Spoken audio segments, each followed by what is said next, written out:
తాళ్ళవుకుల గ్రామంలో కారంగుల శ్రీను అనే రైతు, మంచి రైతు.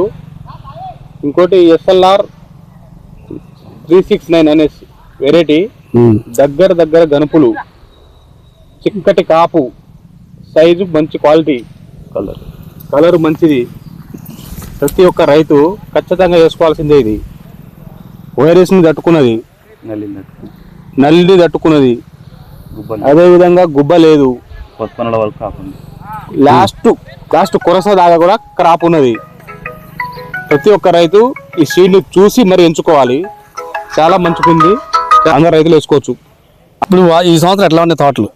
ఈ సంవత్సరం తోటలు అంతా నల్లి తిని అంతా 70% పోయినాయి. కానీ ఇట్లా కాదు, ఇది 90% దాకా బరాబర్ ఉంది. ఇది బరాబర్ వేసుకోవచ్చు. మీ కాయ చూడండి ఒకసారి, ఇట్లా కాయ చూడాలన్నా, కాయ బారు ఎలా ఉంది, కలర్ ఎలా ఉంది, కింద కాయ ఎలా ఉంది, బారున్నది. ప్రతి లాస్ట్ దాకా కొస దాకా కాయ ఉన్నది. చివరి దశ వరకు మొదలు ఏ సైజు ఉందో చివరి కూడా అదే సైజు ఉంది కాయ. లాస్ట్ కొనల వరకు కానీ కాపే ఉంది. ఇప్పుడు వేణు గారు, మీకు ఎట్లా అనిపించింది కాయ? ఇది బాగుంది, సీడ్ బాగుంది.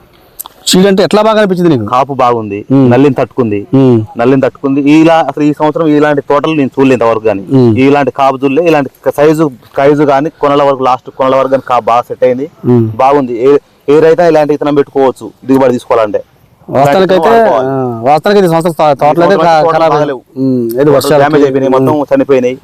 కానీ ఒక్క చెట్టు కానీ చావాలే, విత్తనం బాగుంది. అదే అలానే ఇలా ఫిబ్రవరి 2వ తారీఖు 2026 అయినా ఈ రోజు వరకు కూడా బాగుంది.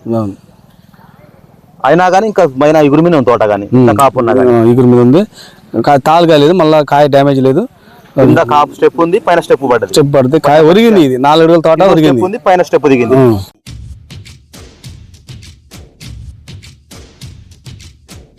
శ్రీ సాయి హైబ్రిడ్ సీడ్స్ వారి SLR 369